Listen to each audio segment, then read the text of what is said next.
Yahweh said to Abram, after the lot is separated, lift up your eyes and look from the place where you are, northward, south, east, and west. For all the land which you see, I'll give to you and your descendants forever. I'll make your descendants as the dust of the earth.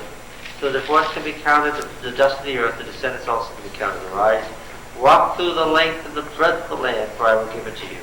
So Abram moved his tent and came and dwelt by the oaks of Mamre, which are at Hebron, and he built an altar to Yahweh.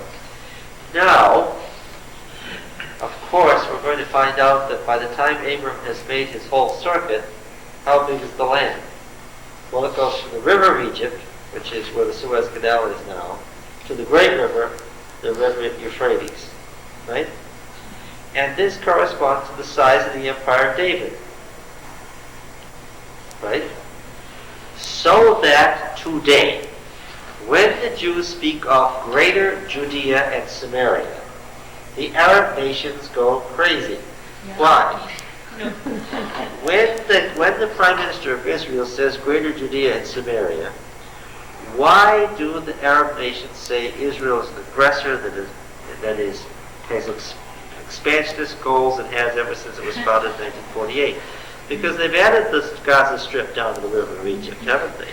They've added the Sinai Peninsula and the Southern Desert, and they've added the west bank of the Jordan River over to the Jordan itself. But remember, it crossed the empire crossed the Jordan, it covered Ammon, Moab, and Edom, so it covered all the way to the edge of the Arabian Desert, and all the way up to the Euphrates, which means what? There goes Lebanon, Syria, half of Iraq. Have these nations missed that? No, they haven't, because... Well, listen, if you only have a nation of 1.5 million people, and you've got 10 million Jews or so living elsewhere who are supposed to be coming to Israel, and you're taking in 3,000 to 5,000, as many as 10,000 a week, there's no room. What do you have to do? Expand. And when you keep saying that what we want is Greater Judea and Samaria, it's no secret what you're saying. You're saying we want to take over Syria. We want to drive the Syrians out just like we drove out the Palestinians. And we want to take over Lebanon. And we want to drive out the Lebanese. And we want to take over Iraq. Right?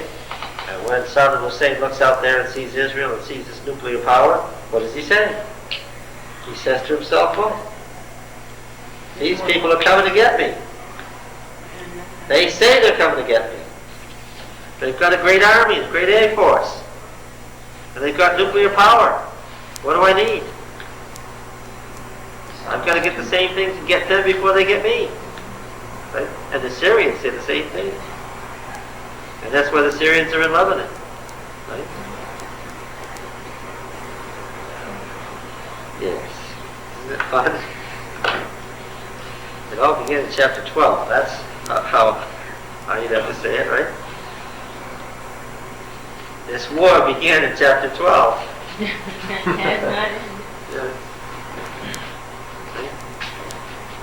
Yeah, people forget that they think the war with the Arabs and the Jews began in 1947. Abraham didn't have a son, he had Lot, his adopted son, his nephew. He kept trying to get sons and how to do it. He created the Arabs. And then he created the Jews. Right? And then there was trouble.